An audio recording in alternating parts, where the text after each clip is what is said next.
What makes us effective as herbalists, natural healers, culture shifters, visionaries, alchemists, world changers. What makes us most effective at it includes qualities that aren't even necessarily teachable. Qualities such as our personal natures and our propensities, our degrees of inherent insight and logic and pattern recognition. And yet, most of what we need to do in order to do this work well is indeed totally learnable and infinitely improvable. Welcome to another episode of Your Plant Healer's Path. If you benefit from these episodes, I do hope that you'll share the link with your friends on your social media. Mash that like button so we turn up in searches more often. And of course, leave a kind comment below. Thank you. To begin with, it's our personal responsibility. Our responsibility to study, develop, and practice if our intention is to be all the help possible to all the people in need. And thus, it is for us to consider the options and then to make the necessary choices for ourselves to learn and to improve. Choices such as, firstly, determining the specific information and skills that we need to fulfill our chosen, intended role and to accomplish our goals, so that we know what topic specialties to look for in the different curricula that we might sign up for, the different books that we might read. Secondly, deciding on what traditions, modalities, and different kinds of approaches we want in order to focus on and then to employ. To understand what teachers or authors offer the most in these specific areas. It's important envisioning your end game, whether that's making herbal products for sale or home medicine making, a private practice seeing clients, or mainly taking care of your own family, opening an apothecary or running an online store, ensuring that you have a growing income, or else obtaining the support to staff a free clinic for the marginalized and the dispossessed. Becoming an instructor for an online school, or else perhaps teaching in person at local workshops or even national events like the Good Medicine Confluence, and on and on and on. Fourthly, deciding how you want to learn. Whether that's through some combination of a physical or online herb school, a working internship, or an apprenticeship even, or else simply determined home studies, reading tons of books, and your own personal trial and error. Whenever first starting one's herbal education, there's fundamental basics without which we cannot hope to be very effective in what we do. Things like plant identification, plant constituents and actions, constitutional models and assessment techniques, personalizing formulas and determining dosage. In addition to these, we may well want to learn how to wildcraft or how to cultivate and process herbs, as well as the most useful methods for making medicine and tinctures and balms and ointments. And even the most intuitive practitioner is going to be made all the more effective with an ongoing study of medicinal plant constituents and energetics, a study of phytochemical and clinical research. They can be benefited by knowing the history of herbalism and of healing traditions from around the world and all that preceded us in this work. By an in-depth look at botany and physiology, psychology and even counseling, business management and communication skills, just to name a few. There are at least 4 primary ways to purposefully learn, attain, develop, and improve. The first among these is self-education. Self-education as an option includes learning by experience as well as from herbal periodicals and books. It involves getting tips from practitioner friends, participating in local workshops, soliciting recommendations at the neighborhood herb store, and attending powerful classes hosted at the numerous national and international events, including our own. There are many extremely effective or widely popular herbalists who have never completed a single herbal course, but they gave their all to the lifelong effort of learning and developing. That said, it can be a good deal harder to learn this way, with no one that you can ask daily questions of, and with no one to monitor us or to correct us even when we're mistaken or doing something that's counterproductive. A lack of requirements and a lack of deadlines can translate into a lack of focus, and thus into a slowing of progress. And needless to say, this route provides none of the credentials and the associations that can indeed be an aid when it comes to official credibility or public acceptance. The advantage to this are many, however, including being able to learn from home and a personally customized curricula. It's certainly the least expensive way that we can learn, requiring only a pile of the most credible books, some herbs for us to try, and one's determined focus and time.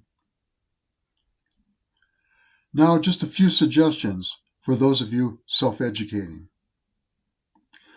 Read all that you can, noting that the least helpful books tend to have overly generalized titles and be made for a mass market, along with many of the volumes published by the self-proclaimed occult presses. Understand that experience is a vital teacher and give as much of your time as possible to actually working with the plants and working with clients. Be willing to experiment and record all your results. And self-education in any form, it doesn't have to mean solitary work. Be willing to ask questions of every herbalist that you meet. Attend as many herbal conferences and local classes as you can. And consider online courses that are focused on areas that you need most. 2. Apprenticeships and internships. This system of learning is one of the oldest, ancient in fact. A teacher practitioner carefully selects a limited number of particularly apt and devoted students to work closely with, not only instructing them, but giving them assignments that test the intent and the extent of their progress. Something to consider is that these usually require extensive commitment, physical relocation to where your herbalist teacher is, physical labor and tasks sometimes unrelated to herbalism itself, and occasionally financial payment as well. Internships tend to be only for a limited number of people, and actual apprenticeships are even rarer. These provide no credentials other than sometimes a certificate of completion, and credit by association, such as being able to say, I studied with so-and-so. The rewards to this, however, are huge, providing an intimate teacher-student relationship, as intimate as possible, close monitoring that can be very helpful, and long-term support. I can tell you that even if a teacher doesn't advertise an apprentice program, they might still accept a limited number of apprentices to learn from them and to help them with their daily work. And even teachers who never take apprentices might be willing to make an exception if you were to demonstrate initiative and determination by learning to ask them. Third is online courses. Other than self-educating or apprenticing, an herbal school is perhaps the primary way to learn an intense amount of information in what is a reasonable amount of time.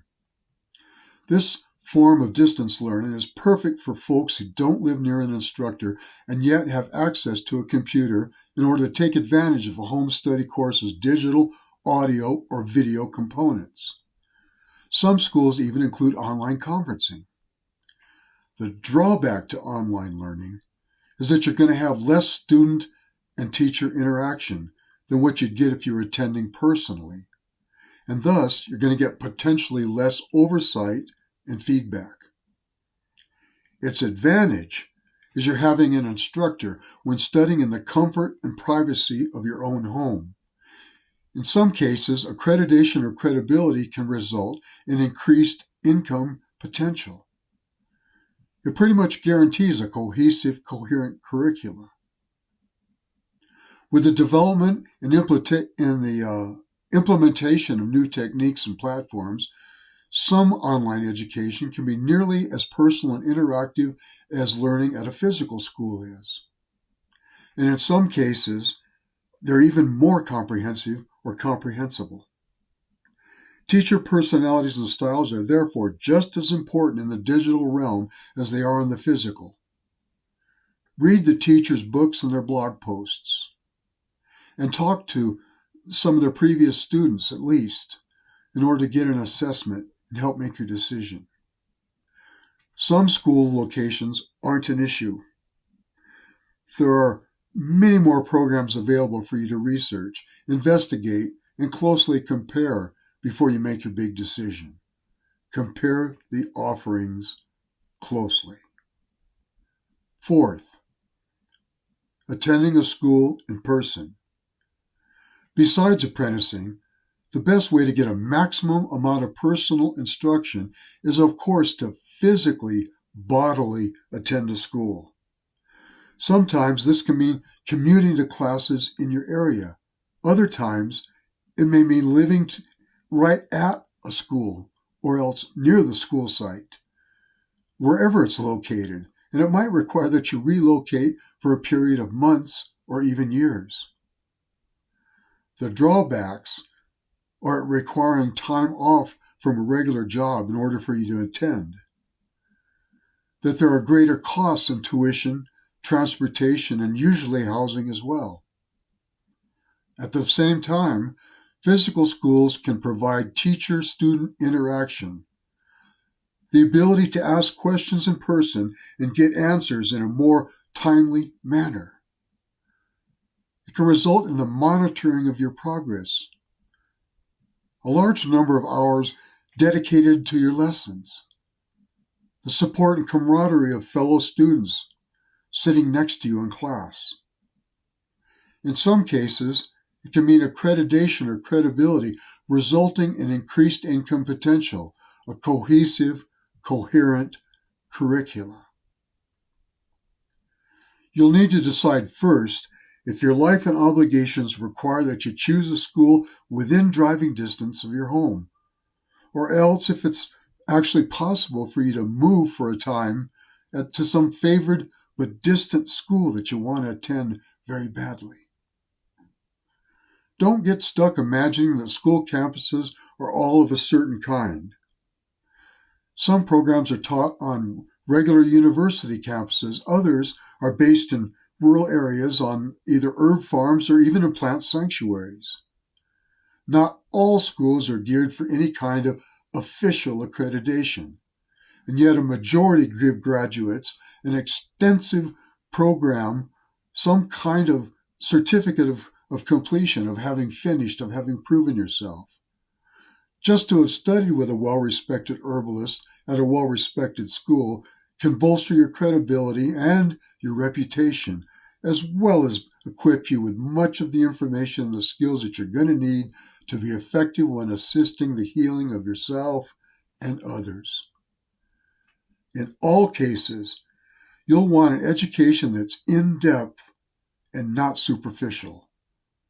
one that's grounded in but not restricted to good holistic science, one that requires actual practice and that aims at personal excellence and effectiveness. Now I'll list for you just a few of the crucial factors, crucial elements, necessary subjects to consider when researching, comparing, and assessing the various schools you might want to go to. First off, what does this school have to offer? Online classes, day classes, on-site programs, apprenticeships, or student lodging? Second, how long is the course or program, and how involved is it? Third, if it's a physical school, what are the traveling considerations? What are the lodging options? Fourth, if it's an online program, does it include written materials? Does it include audio instructions, videos, video chat, forums, or opportunities to ask actual questions and get help? Fifth, who are the main teachers of the school? Exactly what are their specialties and their expertise?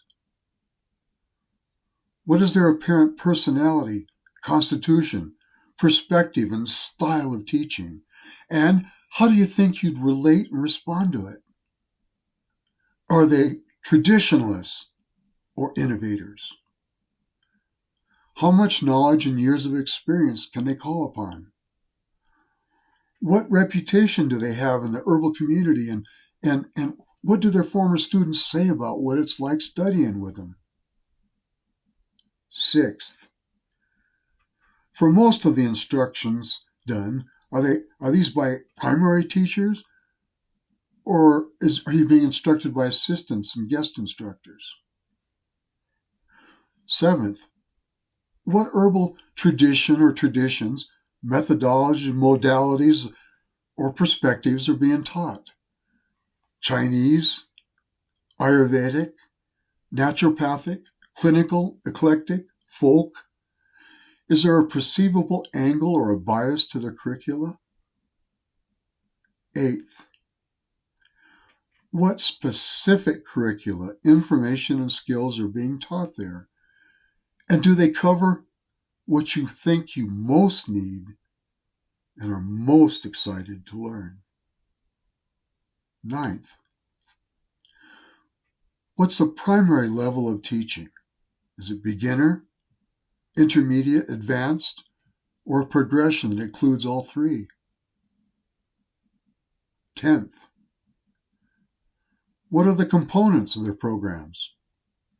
Do they involve personal instruction, written materials, questions and answers, hands-on lab work, medicine making, wildcrafting trips, plant identification walk, tests, reviews?